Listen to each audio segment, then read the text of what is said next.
Assalamualaikum warahmatullahi wabarakatuh. Alhamdulillahilladzi amaddana bimadadihi al-Mustafa Muhammad sallallahu alaihi wasallam. Walhamdulillahilladzi ja'alana mimman shalla alaihi wa sallama alaihi wa ihtada bi sunnatihi. Walhamdulillahilladzi hadana lihadza wa ma kunna linahtadiya laula an hadana Allah. Asyhadu an la ilaha illallah wa asyhadu anna Muhammadan abduhu wa rasuluh. Allahumma salli wa sallim wa barik ala sayyidina Muhammad wa ala alihi wa ashabihi ajma'in.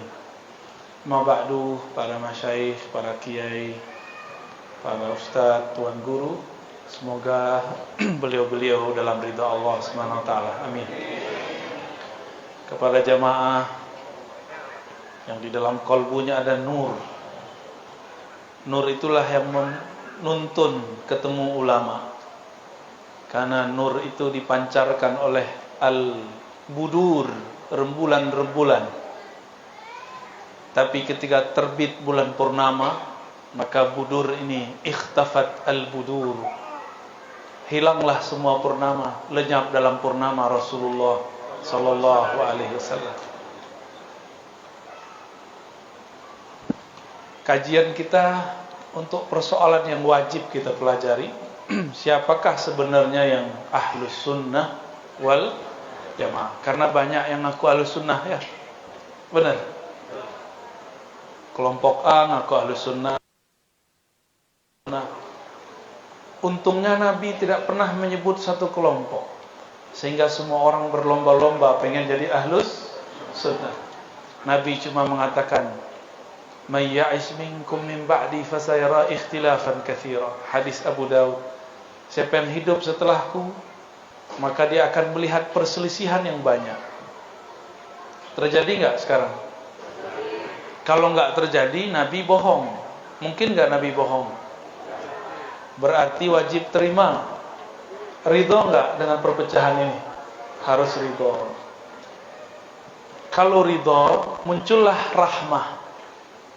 Illa man rahimah, ya, kecuali yang disayangi oleh Rabbuk, Tuhanmu. Di saat semuanya berbeda, ada satu kelompok yang dia memancarkan kasih sayang. Itulah yang disebut ahlus sunnah. Jadi ahlus sunnah itu enggak cukup belajar sifat 20. Ciri awalnya belajar sifat 20. Tapi akhlaknya adalah akhlak birrahmah. Maka saya kasih tahu dari sekarang, ke depan antum akan melihat ada orang belajar sifat 20, baca Ratibul Haddad, baca Hizib Bahar, Hizib Nasar, bertorikot, bermazhab Syafi'i, berakidah Asy'ari, tapi akhlaknya tidak birrahmah. Maka dia tidak termasuk yang dirahmati Allah. Dia ahlus sunnah baru kulitnya, belum ahlus sunnah sampai kepada akar-akarnya. Baru beda politik, serang orang.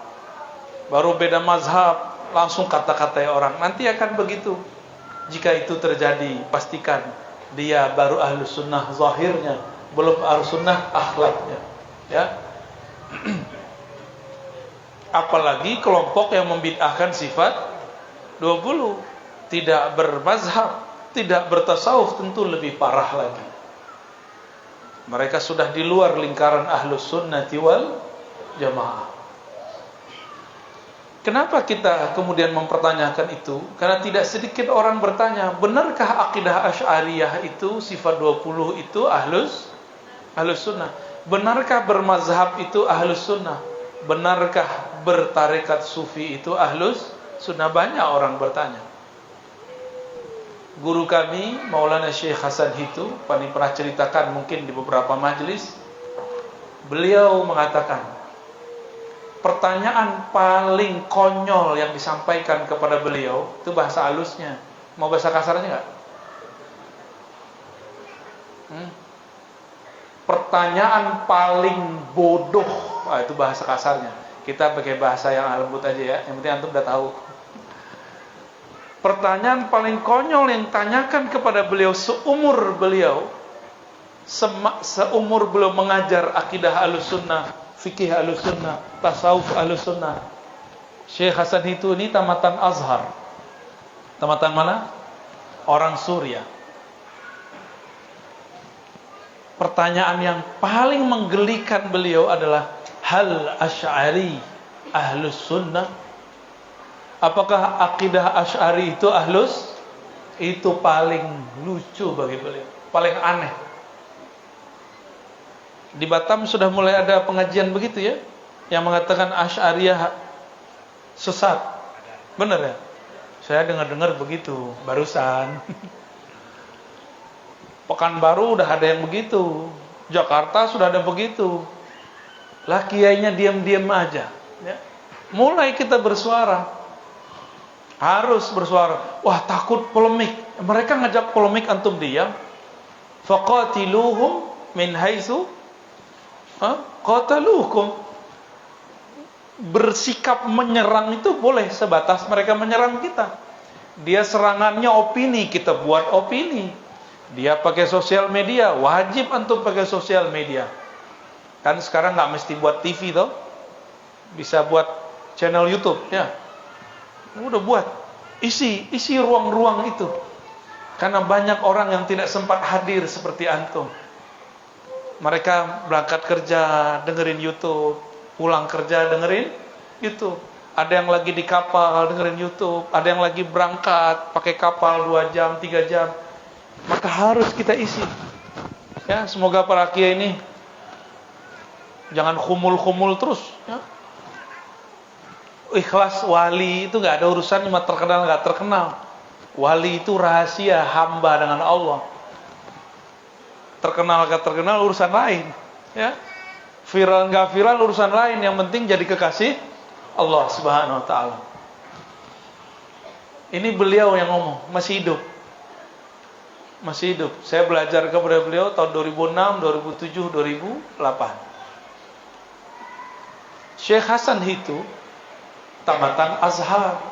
Kenapa dia ngomong begitu? Ternyata banyak lulusan Al-Azhar sekarang mengatakan Asy'ariyah itu tidak Ahlus Sunnah. Gimana kira-kira? Dia alumni Al-Azhar, tapi akidah Al-Azhar dia sesatkan. Ternyata Al-Azhar sama seperti Hadratus Syekh Hasyim Asy'ari, sama dengan Kiai Ahmad Dahlan, meyakini bahwa Ahlussunnah itu 3 karakter utamanya: berakidah Asy'ariyah, Maturidiyah, bermazhab, dan berakhlak tasawuf, rahmah. Ada rahmahnya. Jadi kalau ada orang bertarekat tapi sombong, dia belum bertasawuf, baru bertarekat.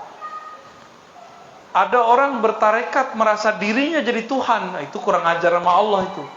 Ya, kiai aja nggak boleh kita ngaku-ngaku jadi kiai. Kalau kita bukan kiai, apalagi ngaku jadi Allah. Wujudku wujud Allah, ada kacau itu orang. Ya. Apalagi dia mengatakan tubuh ini adalah Allah, Allah yang menyatakan, Allah yang berzahir. Ya.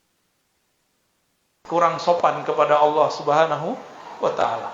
Kalau kepada Allah dia nggak sopan, apalagi kepada kita. Jadi itu bukan tasawuf, itu tarekat kebatinan. Tolong dibedakan ya. Banyak begitu ngakunya sufi, suka selfie. Itu dari ustadz tuh saya dengar malam tadi. Kita ini sufi semua. Benar Kiai ya? Suka selfie. Salah fokus. Akidah Al-Azhar itu belajarnya apa? Sifat 20. Mereka mengajarkan akidah al-iktisad. Imam Al-Ghazali. Imam Al-Ghazali ngajarin sifat 20. Di Al-Azhar. Saya nggak tahu tamatan Azhar kalau pulang ke Batam gimana. Ada yang batalin sifat 20 nggak? Ada tuh. Laporan dari Pak Kiai ada berarti. Kalau bahasa kasarnya gimana? Guru dia berakidah Asy'ariyah, dia mengatakan itu sesat. Berarti dia mengatakan guru-gurunya, lah terus ngapain kuliah di sono? Iya. Ini saya lantang-lantang nyebut nih karena mereka juga sebagian itu nyerang kita. Karena kita berakidah Asy'ariyah dan dia kata-kata nih Ustaz. Loh, Anda nggak sadar ya bahwa akidah guru-guru Anda di sana itu akidah Ahlus Sunnah. Akidah Asy'ariyah Maturidiyah. Sekarang mau diganti pakai uluhiyah, rububiyah, asma wa sifat, 3 tauhid.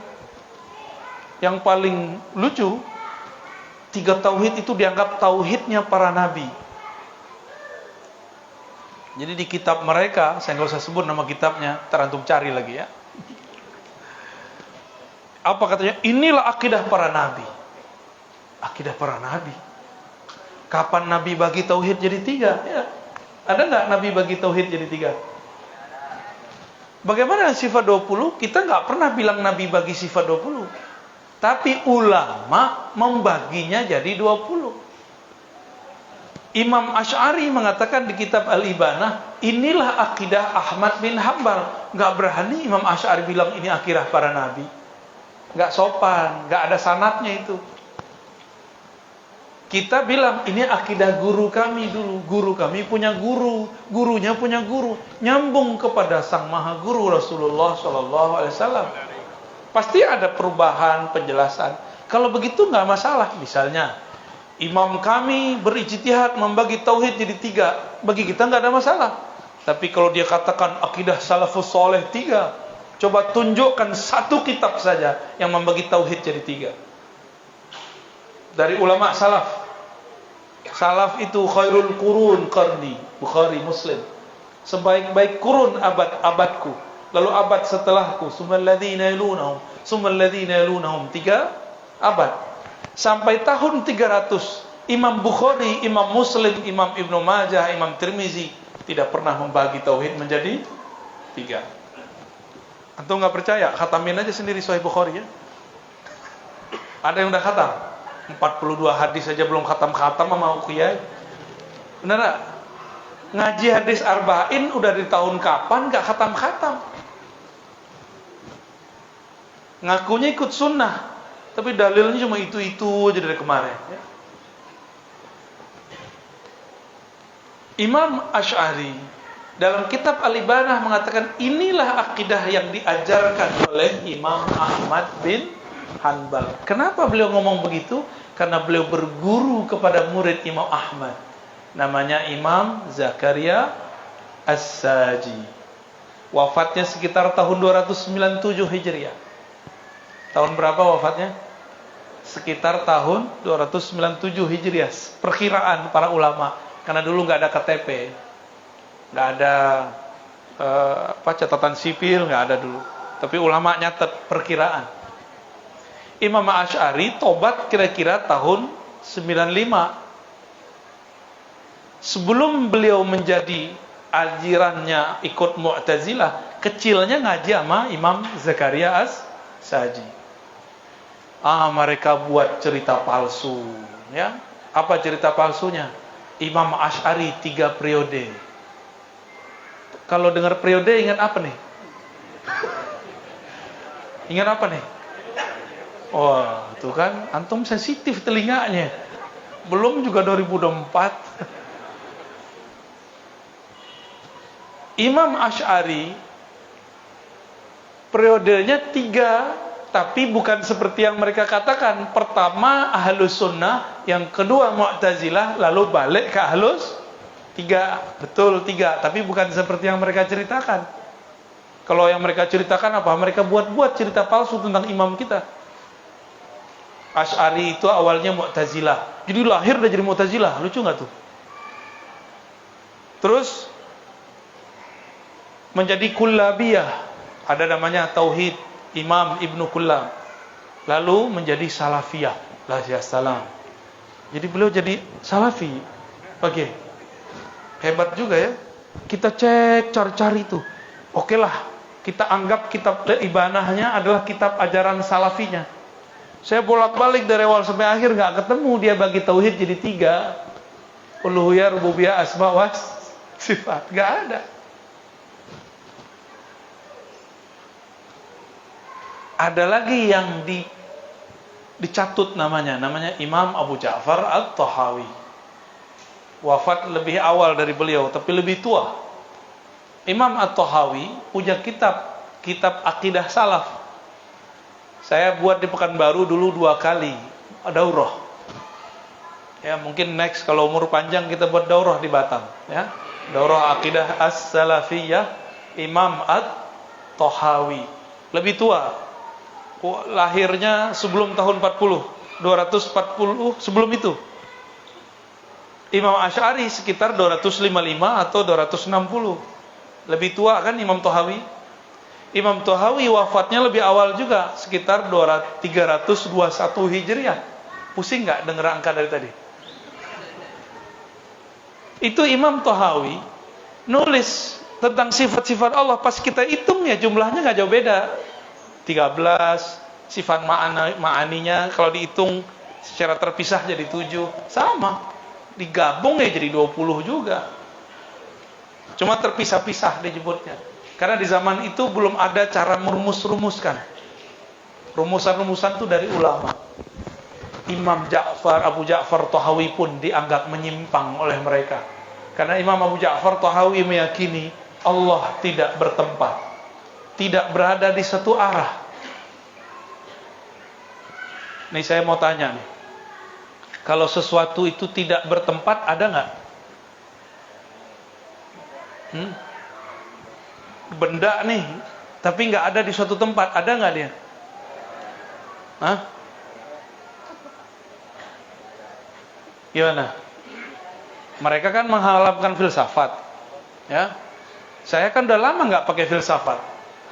Yang saya pakai Quran, Sunnah, Hadis, Ijma', Qiyas, kalam-kalam ulama. Tapi mereka pakai filsafat, katanya filsafat haram. Apa kata mereka? Kullu mawjud mutahayyiz. Tahu nggak terjemahannya? Setiap yang ada mesti bertempat. Allah itu ada, pasti di satu tempat. Itu rumusan filsafat, tapi dia salah. Ya, muqaddimahnya salah. Katanya ilmu mantik haram. Itu kan mantik itu. Kullu mawjud, dia harus ganti kullu mawjudnya. Kullu jismin. Setiap benda bertempat.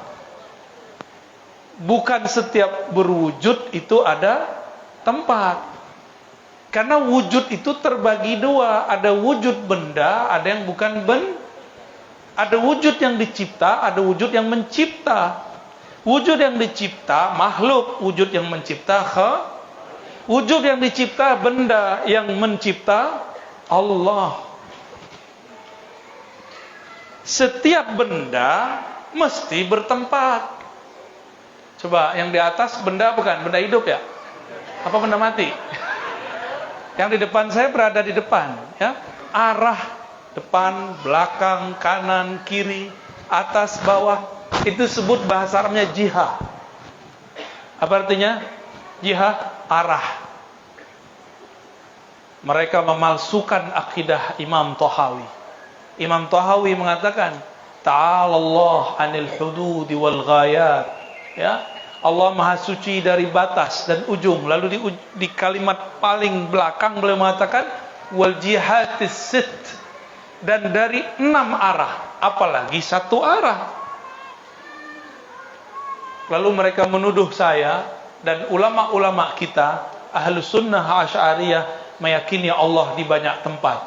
Saya mau tanya, Pak Kiai Asy'ari bukan Pak Kiai? Meyakini Allah banyak tempat enggak? Enggak. Terus siapa yang meyakini Allah di semua tempat? Kelompok namanya Jahmiyah. Apa nama kelompoknya? Ternyata mereka nggak bisa bedain Asy'ariyah dengan Jahmiyah. Jahmiyah itu kelompok yang meyakini Allah ada di semua tempat. Kalau kita enggak. Bagi kita tempat itu bukan karakter yang layak bagi Allah. Oleh karena itu tidak boleh meyakini bahwa Allah bertempat. Diyakini Allah bertempat langsung rusak akidahnya. Tapi kalau meyakini rahmat Allah turun di satu tempat, boleh nggak? Boleh. Nah ini beda tuh ya. Kata mereka, Imam Tahawi ini meyakini bahwa Allah bertempat di atas. Tapi teks dia nggak ngomong begitu. Dicari-carilah istilah. Ya, saya nggak usah sebutkanlah di sini ya. Zihni, istilah-istilah filsafat semua itu. Jadi kalau ada kalimat setiap yang ada mesti bertempat, salah atau benar? Setiap yang ada yang mewujud bertempat, benar nggak? Salah. Setiap benda bertempat, benar nggak? Allah benda, Allah wujud, benar Allah wujud.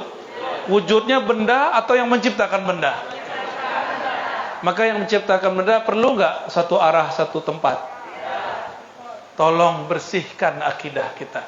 Allah nggak perlu disucikan, pikiran kita yang perlu kata si ustaz. Anak saya sekian, saya tanya Tuhan di mana?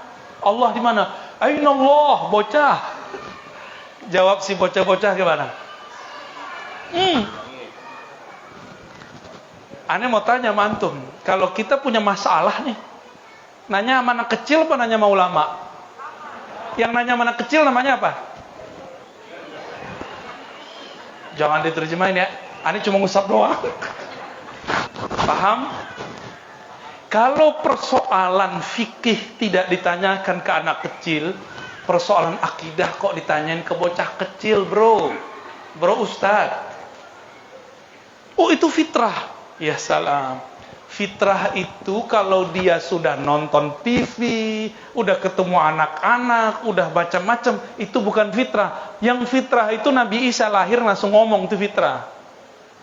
Juraij, ingat Juraij? Itu Nabi tapi bukan Rasul. Dituduh menggauli seorang perempuan lalu beranak. Si perempuan ini dibayar orang, tapi itu karena doa ibunya dulu. Maka terjadilah orang mencaci maki Juraij, diruntuhkan tempat suluknya. Lalu diusirlah beliau. Beliau nggak terima. Coba mana anaknya si perempuan mana? Datang dia ke anaknya, dia gelitikin bawa keteknya. Bocah, digelitikin. Man abuka? Siapa bapakmu? Abi ra'il ghanam. Bapakku tuh yang jaga, yang ngembala domba. Gimana tuh? Sahih Bukhari loh itu. Itu namanya fitrah. Kalau anak-anak udah main game, udah nonton, udah sekolah di mana, itu udah nggak fitrah lagi. Fitrah itu bawaan lahir. Ane mau tanya sama antum, waktu lahir udah bisa ngomong bahasa Melayu belum? Bahasa Indonesia? Ngomong bahasa apa? Bahasa oya. Berarti kita lahir nggak ada yang bisa bahasa apa aja, nggak ngerti ini dan segala macam. Jadi saya mau tanya lagi, waras nggak kalau nanya tentang Allah ke anak kecil? Nanya tentang Allah ke siapa? Ulama. Ya, paham? Jangan terjebak lagi ya. Tarpaku ini hadis Sahih Muslim. Betul, nih kita jelasin hadisnya ya. Ada sebuah hadis di Sahih Muslim, sahih riwayatnya, tapi ceritanya ada 3 versi. Dari 3 versi itu mana yang sahih? Harus digabung riwayatnya. Kalau orang ahli hukum, ahli akidah, ahli tafsir ngaji, tidak boleh pakai satu riwayat tunggal. Apalagi kalau kisahnya mirip. Kejadiannya sama, orangnya sama. Disebutkan bahwa Muawiyah ibn al-Hakam, dia ini punya budak perempuan, tapi agak sedikit naqisatul aqli, kurang cerdas. Itu yang ngomong istilah begitu, qasirul aqli atau hajar, ahli hadis, ahlus sunnah wal jamaah ya. Ngomong begitu bukan hujat sahabat, enggak ada urusan. Itu ngomong tentang fakta yang terjadi di zaman itu. Enggak ngerti ilmu hadis, nanya kali hadis. Ini perempuan ditugaskan untuk menjaga domba. Tapi dia enggak becus, karena emang diperintahkan apa, lelet. Gergetan gak nih orang Arab? Muawiyah bin al-Hakam sangat gergetan. Tahu gregetan?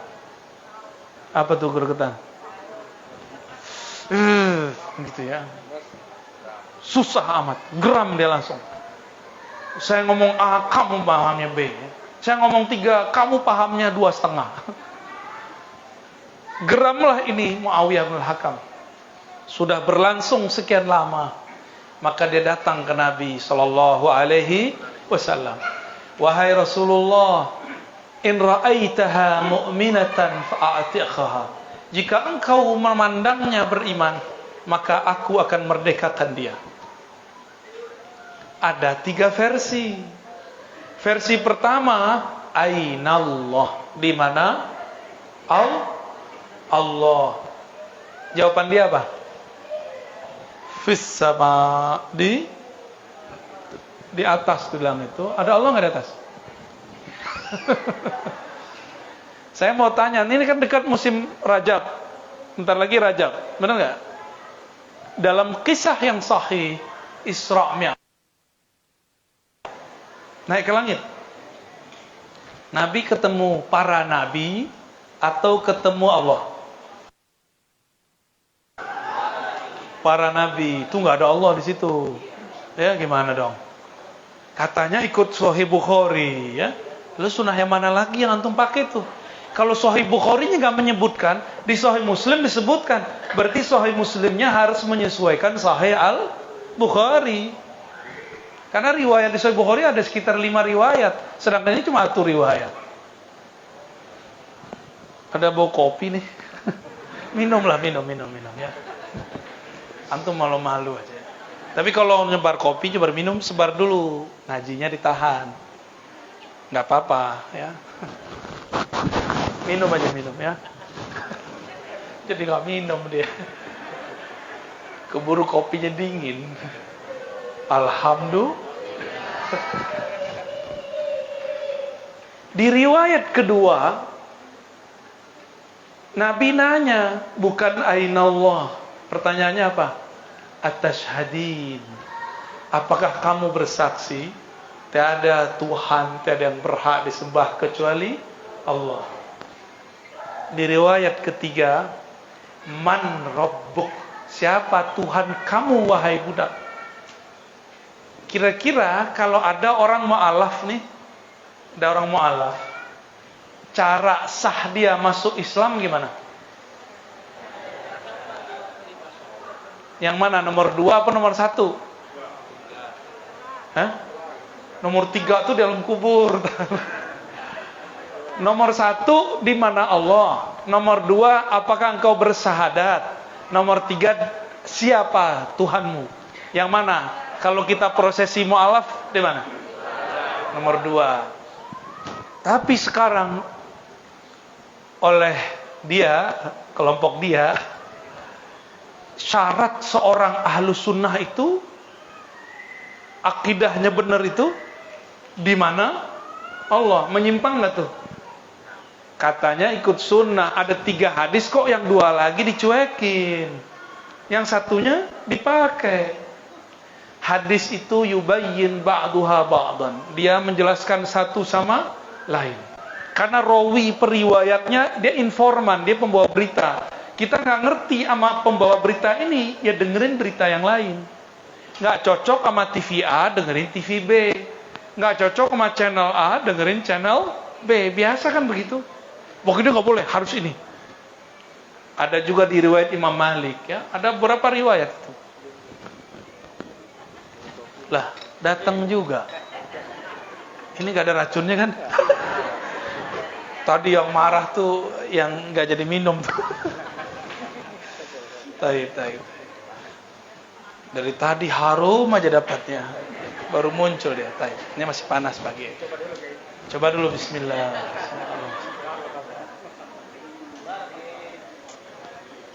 Ini kopi benar ini.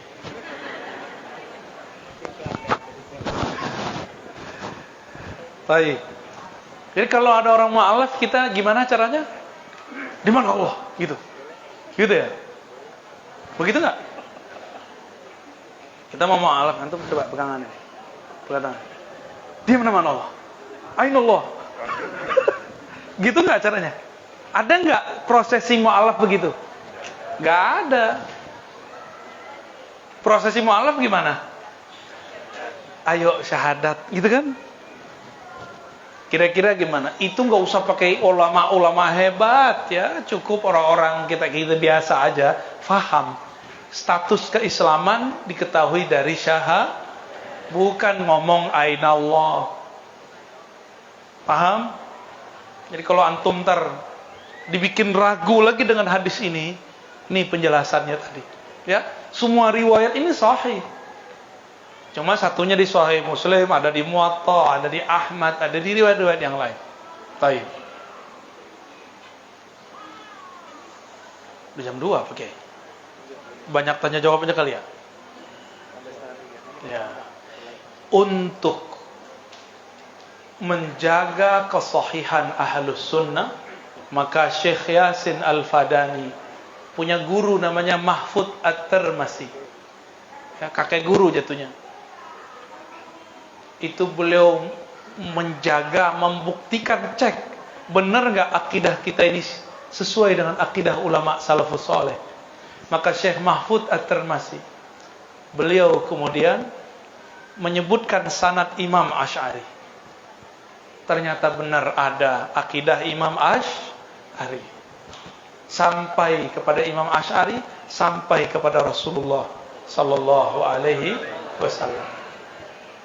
Jadi kalau kita ikut ulama yang bersanad, kita sudah dapat garansi bahwa akidah kita ini benar, insya. Gak boleh merasa paling benar, katakan benar insya Allah, mendekati yakin insya Allah. Lain kalau orang ngaku saya ini benar, kenapa? Karena saya pakai Quran dan Sunnah. Kalau begitu berapa kelompok semuanya ngaku pakai Quran dan dulu ada kelompok namanya Mu'tazilah, nggak pakai Quran Sunnah. Jangan dikira liberal itu nggak pakai Quran, pakai Quran loh. Coba aja cek, liberal itu pakai Quran, Pak.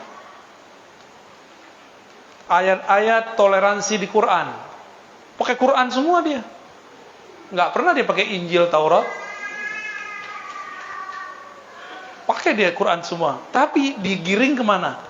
Ke pemahaman dia. Jadi tidak cukup seseorang itu Ahlus Sunnah mengatakan nomor sekian, surat sekian, hadis sekian, nggak cukup. Dia harus buktikan dia berguru kepada siapa, dia pernah nyantri kepada siapa. Dulu di abad kedua Hijriah, Imam Muhammad bin Sirin, siapa namanya? Muhammad bin Sirin ini kalau orang sekarang kenalnya takbir mimpi, Ibnu Sirin. Cek di Google tuh ketemu tuh. Ibnu, kita ilmunya nggak by Google ya. Ilmu kita pakai sanad. Sanad Google tuh sanad bid'ah. Ada orang mau batalin tasbih pakai Google. Kamu cek aja tuh di Google, katanya gitu. Lucu juga kita ya. Katanya kata Allah dan kata Rasul, yang ada kata Google.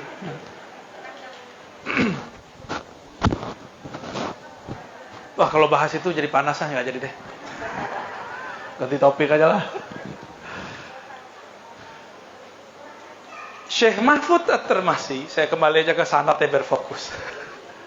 Beliau sanadnya ini kemudian dipakai oleh ulama-ulama dimanapun. Akidah Asy'ari Maturidi. Inilah yang kemudian diabadikan sekarang oleh ulama kita belajar sifat 20. Nah, tadi yang nasyid siapa tuh yang baca sholawat? Bukan Pak Kiai, yang lain. Wah, coba baca tuh Ustaz, Allah wujud kidambako dengan suara yang enak. Ya. Mana? Mic-nya mana mic-nya? Saya mau dengar. Dia asli Ahlus Sunnah apa enggak ya enggak? Siapa tahu nyusup.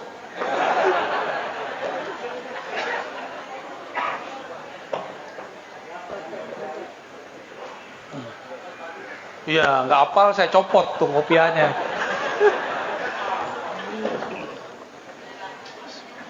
Assalamualaikum warahmatullahi wabarakatuh. Wujud kidan baqa mukhalafatuhu lil hawadith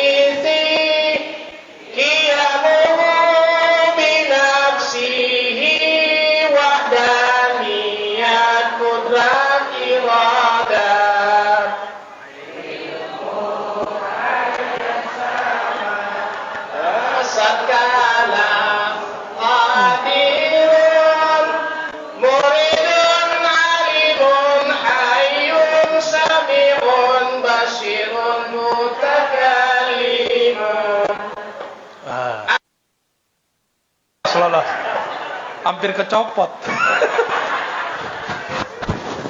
Syukuran Ustaz, antum sahih ya. Sifat Allah itu banyak. Tapi dari banyak itu tersebar dari awal surat Al-Fatihah sampai akhir surat An-Nas. Coba kalau saya bilang akidah saya akidah Quran, terus mau mulai dari mana? Maka bersyukurlah kepada ulama, berterima kasihlah kepada Imam Asy'ari. Dia susun itu sifat-sifat. Sifat itu dulu belum dikasih dikasih angka oleh Imam As-Sanusi. Bernamalah Aqidah 50. Dari situ mulainya. 20 wajib, 20 2 jaiz. Jadi berapa? Ditambah sifat Nabi 4 wajib, 4 mustahil, 50. Kalaupun kita nggak tahu angka itu, yang penting inti dari sifat tadi ada pada la ilaha illallah Muhammadur. Ada orang nggak hafal itu nggak apa-apa. Kan saya dulu ngaji kepada Kiai Fulan, Tuan Guru Fulan, dia mengajarkan kami sifat Allah. Tapi kata dia, inti dari semua sifat ini ada pada la ilaha Muhammadur. Jadi kalau antum gak hafal sifat 20, harus banyak-banyak baca la ilaha illallah Muhammadur. Boleh, itu ditulis di kitabnya. Sebenarnya tadi gak usah copot. Gak usah copot tuh kopiannya ya. Tadi loading juga tuh kayaknya. Saya pun sampai tahun 2005 masih meragukan akidah Ahlussunnah itu akidah Asy'ari. Pencarian bertahun-tahun. Sampai ketemu Syekh Hasan itu ngomong begitu, nyindir kita, nyindir saya. Ada santri, ada mahasiswa nanya, apakah Asy'ari itu Ahlus Sunnah? Apalagi ada yang ngomong sekarang, apa omongan dia? Asy'ariyah berbeda dengan Asy'ari. Asy'ariyah firqatun dhalah. Asy'ariyah pengikut kelompok yang sesat. Kita pernah nggak ngomong mereka sesat secara nggak ada. Kalau sekarang kayaknya udah boleh tuh Kiai. Iya, cuma ntar panas, mau panas. Kopi panas aja lah ya. Ini mulai panas ini. Dan saya kasih tahu para kiai, para jamaah, ini tidak akan berakhir. Ini akan terus menjadi. Berhenti di masjid ini, pindah ke masjid sana. Tutup radio A, ganti radio B. Tutup channel A, ganti channel B. Begitulah terus. Terus kita mau bilang, ngapainlah Ar-Razi ini? Sibuk-sibuk bahas begini. Hari gini masih bahas begitu. Orang begitu ketinggalan kereta, tinggalin aja tuh orang. Ya, sok-sok nggak penting dia. Ya. Dulu saya berpikir begitu, ternyata kita cuek begitu ya salah. Apa yang terjadi? Kawan kita nggak nyapa kita lagi. Kata dia, jenggot antum kurang sunnah Ustaz. Ini coba, lihat ada jenggotnya nggak? Iya, jenggotnya bayang-bayang doang. Sesat ini. Ini rahasia kita ya. Jangan kasih tahu kelompok sebelah.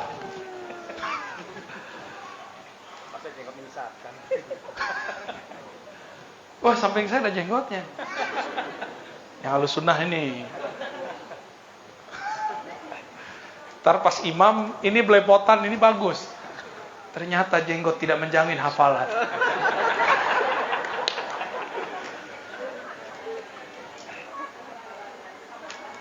Lanjut. Ketika belajar sifat Allah ini kan sulit dijelaskan. Coba dari surat Al-Fatihah sifat apa yang bisa diambil? Coba siapa yang bisa jelasin? Yang bisa jelasin saya kasih nih sorban saya nih. Nih, ini mahal ini. Mahalnya nggak mahal-mahal amat. Mahal karena saya yang bawa. Ya, selain kiai nggak boleh jawab. Ya, di surah Al-Fatihah sifat apa?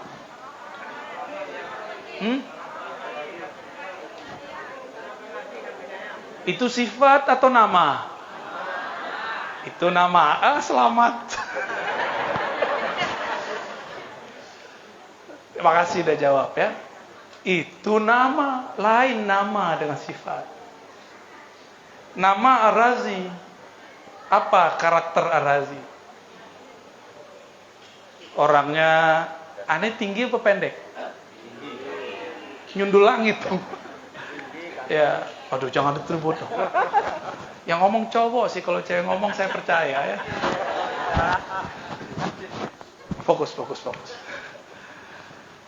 Ketika orang tahu Ar-Razi kerja di sini, tinggal di situ, dia sukanya makan ini, suka kopi, suka ini, suka coklat, berarti orang ini kenal sama si Ar-Razi dan sifat-sifatnya. Kalau cuma tahu, oh Ar-Razi yang itu, Kiai Luqman Hakim, orangnya aneh nggak ngomong loh tadi. Aneh nggak ngomong juga digemuk. Tapi itu benar. Orangnya hafiz Quran, banyak hafal dalail, alim, istri atuh, tinggal di gang ini, gang itu, sukanya makan apa Ustaz? Semuanya, babi juga. Kan semuanya. Yang halal ya. Ketika saya tahu beliau sukanya apa, berarti saya teman dekat beliau. Tapi kalau saya nggak tahu, cuma tahu wajahnya, namanya, nggak tahu karakter hariannya, berarti nggak kenal, cuma tahu. Itulah beda alim dan arif. Maka dalam Al-Quran, kata alim kaitannya akal. Gimana ayatnya Ustaz? Wa ma yaqiluha wa ma tawala. Wa ma yaqiluha illa al-alimun. Gimana gitu ya? Bukan ngetes hafalan, bukan. Afala taqilun. Itu kaitannya dengan alim. Tapi kalau orang yang arif disebut, jadi ada alimun, ada ulama. Ulama itu arifin. La innama yakhshallaha min ibadihil ulama. Surat Fatir ayat 28. Tidaklah takut kepada Allah. Itu terjemahan. Kalau saya mengartikan, tidaklah kenal Allah kecuali ulama. Yakhsha itu berarti segan, sopan. Kenapa orang sopan? Karena dia tahu siapa yang di depannya. Maka belajar sifat Allah minimal 20 itu adalah langkah pertama menjadi alimun. Jadi apa? Kalau mau jadi ulama, arifin, harus belajar ilmu ma'rifatullah versi ulama aulia Allah. Ya, cukup belajar sifat 20. Gitu ya. Mesti belajar teknik zikir. Mesti belajar nama-nama yang rahasia di balik nama yang ada. Sebenarnya di dalam Bismillahirrahmanirrahim itu ada nama Allah, ada sifat Allah wujud. Di mananya? Nah, itu rahasia. Tar aja kita jelasin ya. Ada nama wujud di situ. Tapi yang ngerti ulama, ya. Bapak Ibu yang bukan Allah udah mau 2:30. Nah, ini pengantar aja. Kenapa kita belajar sifat 20? Dan itulah yang menjadi karakter utama manhum ahlus sun. Siapa yang ahlus sunnah? Itulah yang disebut oleh Nabi ketika ditanya, ya Rasulullah, ketika ada 73 golongan semuanya masuk neraka kecuali satu. Man hiya ya Rasulullah? Siapakah mereka wahai Rasulullah? Nabi menjawab, ma ana alaihi washabi. Yang ikut ajaranku, yang ikut ajaran sahabatku. Imam Asy'ari sebelum wafat dia mengatakan, aku berlepas diri dari mengkafirkan semua umat Islam. Kelompok yang ono cuma tawasulan aja dianggap syirik, cuma maulidan aja dianggap sama dengan Nasrani, cuma tabarruk dianggap syirik. Tahu tabarruk? Antum seneng nggak bekas-bekas guru? Kurafat ya. Itu bagi mereka disebut syirik. Padahal itu kan ngambil berkah. Nih, kisah penutup mau saya sampaikan. Ketika di tahun ke-8 Hijriah, baginda Nabi Muhammad SAW masuk ke kota Mekah, futuh Mekah. Sampai di suatu kampung namanya Batha. Maka tertulislah dalam syair Batha, ya. Di situ disambut oleh para sahabat muda ataupun tua. Ada namanya Abu Juhaifah. Siapa namanya? Abu Juhaifah umurnya belum sampai 13 tahun saat itu. Ketika Nabi datang, tangan Nabi diperebutkan. Waktu itu belum ada algojo, itu tuh belum ada nih. Ya, tetap dijaga oleh Umar Ali, tapi tidak. Ya, karena emang Nabi saat itu mengizinkannya. Kalau sekarang lagi berbahaya, ya, lagi corona katanya ya. Itu tangan Nabi diperebutkan oleh para sahabat. Kata Abu Juhaifah, aku pun kedapatan telapak tangannya Rasulullah, aku usapkan ke pipiku. Sampai hari ini sejuknya masih terasa di pipiku. Itu Abu Juhaifah, riwayat Imam Bukhari. Mereka mengambil berkah dari tangan Rasulullah sallallahu alaihi wasallam. Tapi saya mau kasih tahu, tangan saya banyak dosa. Tidak banyak keberkahan. Enggak usah banyak-banyak dicium. Salam kalaupun sempat, kalau enggak apa-apa, yang penting ngaji, ya. Jadi nanti setelah ngaji enggak usah salaman. Antum kecewa nanti kalau tahu hakikat saya. Hakikat saya banyak dosa di sisi Allah Subhanahu wa taala. Kalau Rasulullah maksum, beliau terjaga dari dosa. Maka satu tetes darah mengalir dari dirinya, itu semuanya nur. Seingat saya namanya Jabir bin Samurah. Beliau diperintahkan Rasul menanam darah bekam Nabi sallallahu alaihi wasallam. Nyampe di belakang rumah udah digali, terus dia mikir, Rasulullah kayaknya nggak ada yang sisa, nggak ada yang najis di badannya. Aku tanam di tempat yang orang nggak bisa tahu. Bismillah, dimakan semua.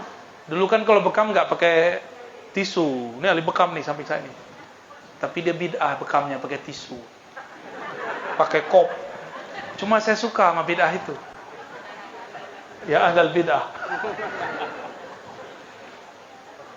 Dulu darahnya ditampung. Darah itu kalau dibiarkan sedikit, secara kedokteran dia beku nggak? Beku sendiri. Jadi darah itu kalau diam dia beku. Makanya antum kalau kurang olahraga badannya pegel-pegel. Tuh filosofinya di situ. Jadi badan-badan segede-gede gini diam aja. Rebahan aja kan. Kaum rebahan. Pantesan punggungnya sakit-sakitan kayak saya. Rasulullah ketika dia pulang, Nabi kemudian curiga, kok di mulutnya ada bau darah Rasul, karena harum. Ditanya oleh Rasulullah sallallahu alaihi wasallam, "Di mana engkau tanam?" Senyum-senyum aja dia.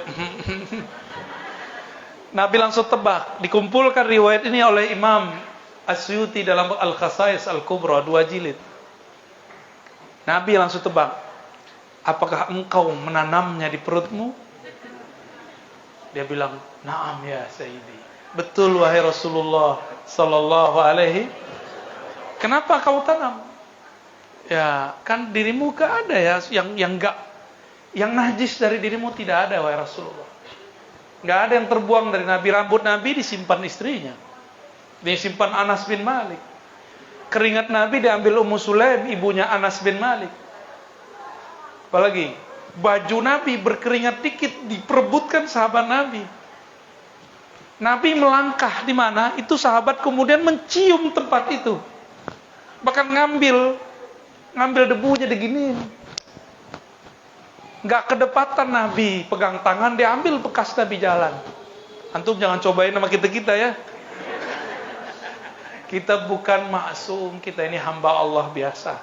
Kami punya dosa sama seperti jamaah semua. Ya. Jadi jangan terlalu berlebihan sama ustaz, sama kiai. Takzim, tapi jangan berlebihan. Cukup kepada Rasulullah sallallahu alaihi wasallam. Gimana? Tanya jawab? Iya, tafadhol. Alhamdulillah, baik jemaah muliakan Allah Subhanahu wa taala, luar biasa pencerahan dari guru kita. Walaupun beliau sepertinya agak kurang sehat ya. Dan doakan mudah-mudahan beliau sehat, mungkin hanya cuaca saja Bu ya. Di Depok mungkin ya masih dua di sini asam pedas. Jadi ya kurang cocok mungkin di lidah gitu ya. Baik. Bagi jamaah yang sudah menyiapkan pertanyaan, silakan serahkan ke kami lalu biar dijawab oleh guru kita Buya Ar-Razi Hashim. Baik. Ini sudah ada yang masuk. Permohonan agar dapat ijazah salawat al-Fatih. Mau semua? Nanti teksnya minta ke Kiai Lukman ya. Biar beliau kesusahan ngurus antum. Beliau senang disusahin, khidmah. Khidmah para kiai itu nggak pernah capek walaupun kecapean. Lelah tapi tidak pernah kelelahan. Sakit hati kalau ada orang su'ul adab tapi tidak pernah memendam sakitnya. Mau tidur dilepas, bangun tidur hilang semua. Itulah para kekasih-kekasih Allah. Semoga guru-guru kita termasuk kekasih-kekasih Allah.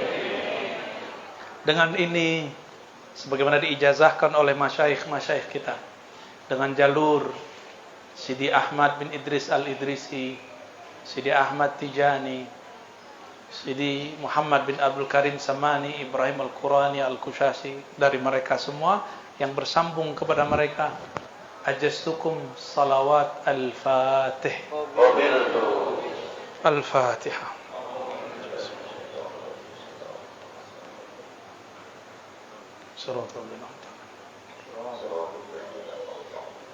Salat Fatih itu ada syarahnya, nanti kita syarah kalau umur kita ada ya, umur kita panjang.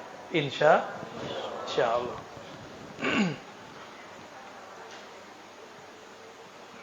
Aduh, pusing aku bacanya, Kiai. Tulisan dokter. Semoga Buya dan keluarga dan tim dalam keadaan sehat dan afiat. Amin.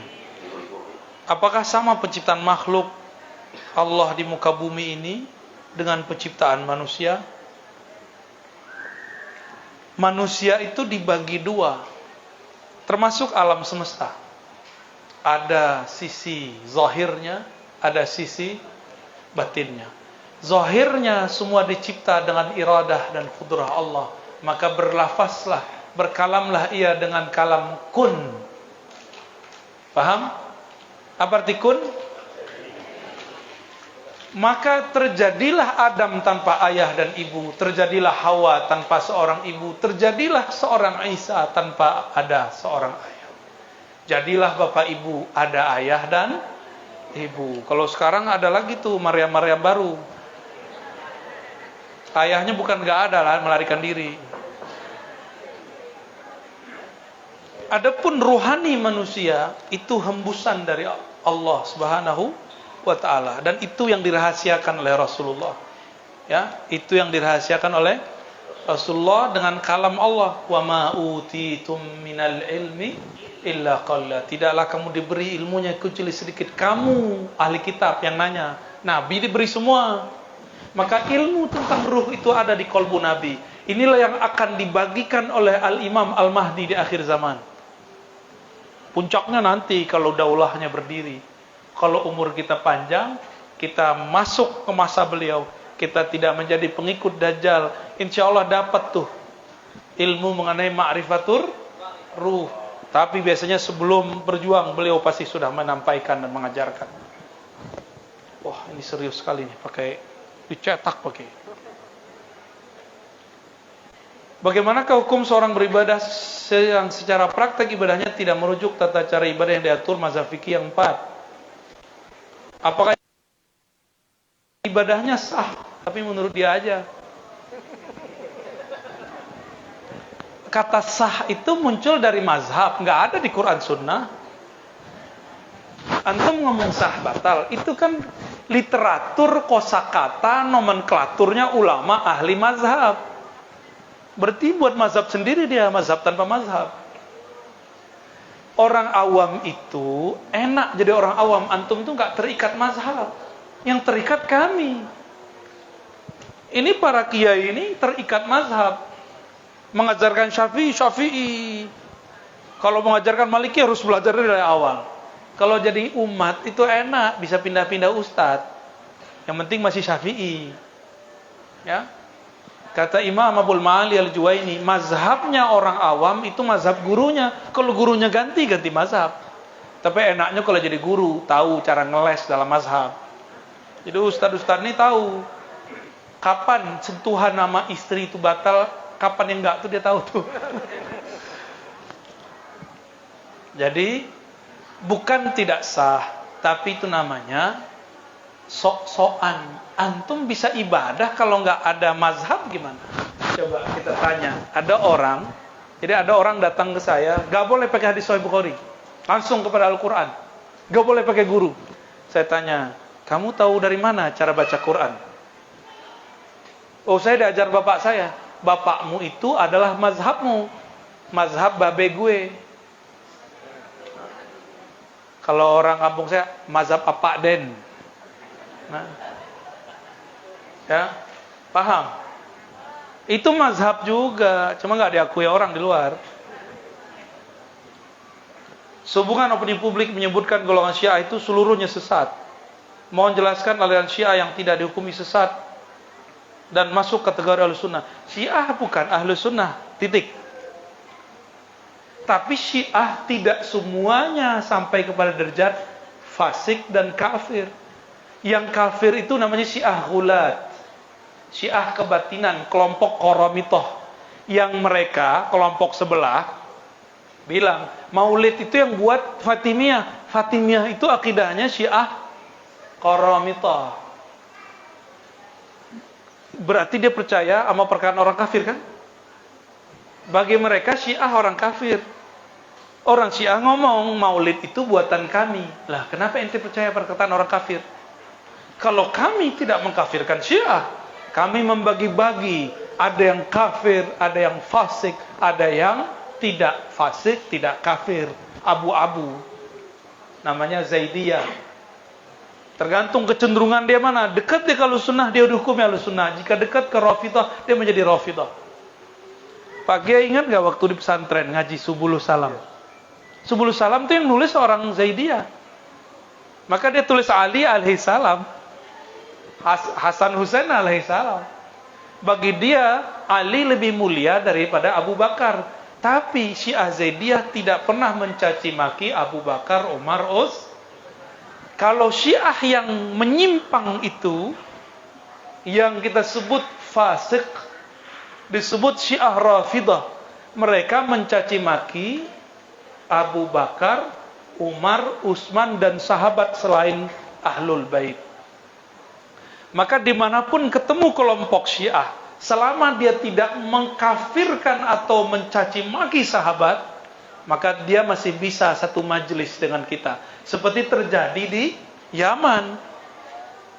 Di Yaman beda Syiah Zaidiyah sama Muslim Ahlus Sunnah, beda atu aja, kunut sama enggak kunut. Di sana itu mazhab Syafi'i. Kalau enggak kunut berarti Zaidiyah. Siapa yang disebut Zaidiyah? Zaidiyah itu Zaid bin Ada yang tahu? Zaid bin Ali Zainal Abidin bin Husain bin Ali. Berarti zuriat Rasulullah enggak? Zuriat Rasulullah. Enggak mungkin Zaid benci sama Abu Bakar. Enggak mungkin dia benci sama Umar, enggak mungkin. Ya? Bisa bedain? Emang Syiah ada masuk Batam? Banyak. Ada. Ada komunitasnya. Wow, ya. 89 anggota ini. Oh, ada. Antum tahu aja, tapi jangan-jangan nih. Suka nyusup ya? Sama dia Yusuf dulu. Mantan Syiah ini. Mantan Syiah. Terkait menyebar luasnya Salafi, Wahabi, apakah upaya real? Baik secara kesepakatan ulama Ahlus Sunnah di Nusantara atau pemerintah memendung paham ini yang nyata-nyata menghadirkan kekisruhan di kalangan awam, apakah tidak diambil upaya hukum? Waduh, nanyanya seharusnya ke MUI nih. MUI ntar aja deh ya, ntar nanyanya ke mereka. Saya bukan orang MUI, tidak aktif di organisasi NU, tidak masuk ke kepengurusan Muhammadiyah, tidak masuk kemana aja.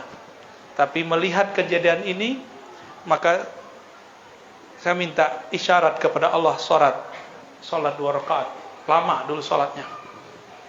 Lalu dapat isyarat, sebarkan daurah ahlus sunnah wal, buat kajian, kamu safar kemana-mana.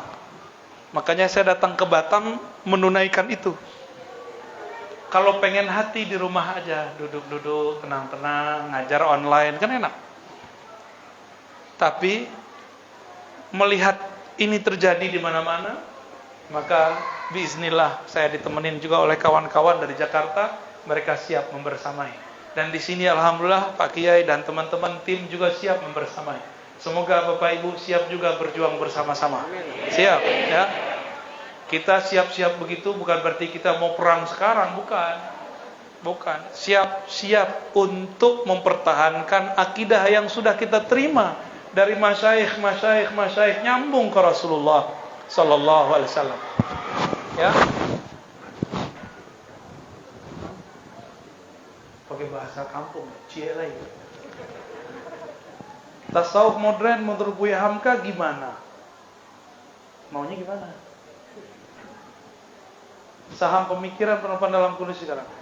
Buya Hamka itu nulis buku Tasawuf Modern, itu adalah kompilasi dari artikel yang ditulis di majalah. Masih ingat? Majalah apa namanya? Ada majalah tuh dulu bagus. Apa nama majalah? Ingat gak? Oke. Panji Mas ya? Bener, ada Panji Mas? Ada. Nah itu, dulu di Panji Mas. Artikelnya dikumpulkan, ternyata isinya tentang ajaran Tazkiyatun Nafs Imam Ghazali yang dibahasakan di tahun Buya Hamka nulis.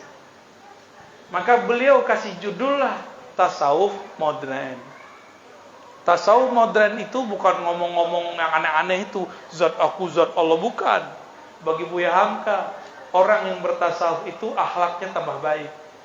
Itu versi Buya Hamka. Jadi kalau antum baca kitab tasawuf beliau, tasawuf modern, intinya ini. Beda dengan tasawuf modern Profesor Nasaruddin Omar, itu berat lagi. Masuk menjadi berat lagi. Bapak Ibu yang dimuliakan Allah, tasawuf itu dari dulu kurikulumnya selalu direvisi oleh para ulama. Tapi tujuannya nggak boleh direvisi. Apa tujuan bertasawuf? Ihsan, beribadah seakan memandang Allah Subhanahu wa ta'ala. Untuk menghadirkan rasa itu, muncullah banyak teknik. Teknik itu dipatenkan dalam nama thariqah. Antum mau bisa bahasa, ya ikut kursus. Nah, kursus ihsan itu namanya tapi ada kan tempat kursus gagal, ada nggak? Ada. Nama kursusnya bagus, tapi guru ngajarnya kurang bagus, ada nggak? Sama, itu akan terjadi. Nama thariqahnya Naqsyabandiyah, mursyidnya aneh, ngomong aneh-aneh. Itu nanti ketemu. Kalau itu terjadi, jangan salahkan thariqahnya, tapi itu persoalan personal orangnya, ya. Udah dulu pakai ya. Tadi bahasanya perlu kita bacakan. Coba antum bacain deh. Saya bacakan pertanyaannya. Pertanyaan terakhir Buya sudah cukup telah. Berangkat saya belajar dari sebuah hadis Nabi yang artinya syariat tanpa hakikat hampa dan hakikat tanpa syariat batal. Siapa mengenal diri, dia mengenal Allah, dan siapa mengenal Allah, dia akan binasa. Pertanyaannya pakai bahasa Padang nih. Ya. Antum terjemahin aja. Tabako laitakatu.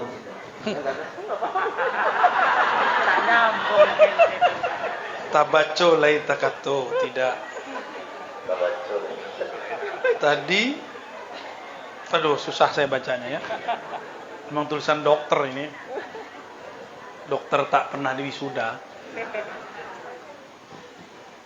Saya perlu luruskan, nah ini masalah nih, PR besar kita nih Pak Kiai.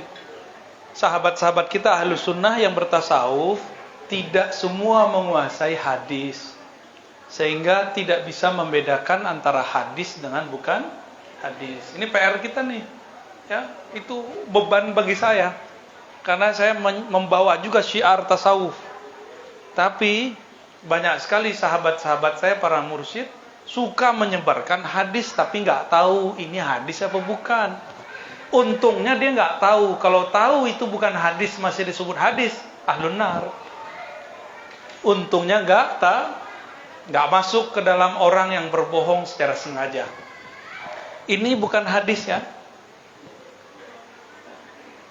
Syariat tanpa hakikat hampa. Itu bukan hadis. Itu perkataan ulama. Imam Malik dinisbatkan, tapi saya nggak ketemu di kitab Imam Malik, ketemunya di kitab Imam Zarruq Al-Maliki. Ya. Man tasawwafa wa lam tafaqqaha tazandaqa. Siapa yang bertasawuf tapi tidak bersyariat, maka dia zindik. Zindik itu sesat. Benar nggak? Antum bertasawuf, katanya dekat sama Allah. Kalau dekat ngapain sholat? Nah, dekatnya benar, tapi ngomong ngapain sholat, itu iblis masuk. Ya. Jadi ilmu hakikat pun belum tentu dijamin. Kalau sudah sampai ma'rifat pasti selamat. Maka jangan heran orang ngomong Allahnya keren, tapi masih tersesat karena dia baru sampai di bab hakikat. Apalagi hakikat tanpa syariat batal. Ini juga bukan perkataan Nabi, ini perkataan Imam Zarruq, perkataan Imam Junaid, perkataan Abu Yazid Al-Bustami. Ya. Hakikat tanpa syariat batal, sama kayak tadi ya. Syariat tanpa hakikat hampa. Coba sholat nggak khusyuk, nyaman nggak? Zikir nggak ada rasa tenang, nikmat nggak? Makan rendang tapi nggak ada. Bukan, dagingnya ada Pak Kiai. Bumbunya nggak ada. Bentuknya Masya Allah. Kan ini dibakarnya, direndangnya kan disebut rendang karena dia direndang 8 jam, tapi garamnya nggak ada. Gimana? Makan lontong. Bentuknya lontong lama, lontongnya enak. Tahu-tahu apa? Cabenya nggak ada, enak nggak? Jadi cabai itu pedas. Kalau porsinya pas, itu jadi enak. Mulut pedas antum itu itu nggak enak. Cuma kalau disampaikan pada saat yang tepat, itu jadi enak. Jadi jangan salah-salah pakai cabai di mulut. Baca Quran, tapi nggak ada rasa terkoneksi kepada Allah, nggak merasa berdialog dengan Allah, nikmat nggak? Makanya beban. Dulu sempat booming one day one juice, mana tuh sekarang? Ya, karena tidak menumbuhkan rasa hadir kepada Allah. Yang ditumbuhkan cuma kejar 1 hari 1 jus. Kalau saya udah banyak jus dari tadi itu ya. Jus kopi, jus bid'ah lah gitu. Apalagi siapa yang kenal diri, itu juga bukan hadis. Itu perkataan Imam Yahya bin Mu'az Ar-Razi. Siapa yang kenal dirinya kenal Allah. Siapa yang kenal Allah akan binasa. Itu perkataan ulama ahli sufi. Bisa dibedain ya. Nah, berdasarkan ini, tolong kalau bukan hadis jangan disebut hadis. Nanti telinganya kita gatel dan itu menjadi bumerang. Jadi bahan kelompok sebelah untuk menghancurkan kita. Baik, kira-kira sampai di situ dulu ya. Semoga bermanfaat. Semoga tambah kuat Ahlus Sunnah kita. Semoga Allah tetapkan kita hidup dalam kalimah la ilaha illallah. Allah wafatkan kita dalam lafaz la ilaha illallah. Allah bangkitkan kita di alam kubur, ditanya oleh malaikat Munkar Nakir, dan kita mengatakan la ilaha illallah. Allah masukkan kita ke alam mahsyar, ke mizan, hisab, sirat, masuk surga dengan kalimah La ilaha illallah Muhammadur Rasulullah. Mohon maaf salah kurangnya. Kita lanjut ba'da maghrib. Ada lagi ya? Di mana? Pesantren Utsmaniyah. Oke. Sampai jumpa nanti. Jadi enggak usah salaman, cukup bil qulub, dengan hati. Assalamualaikum warahmatullahi wabarakatuh.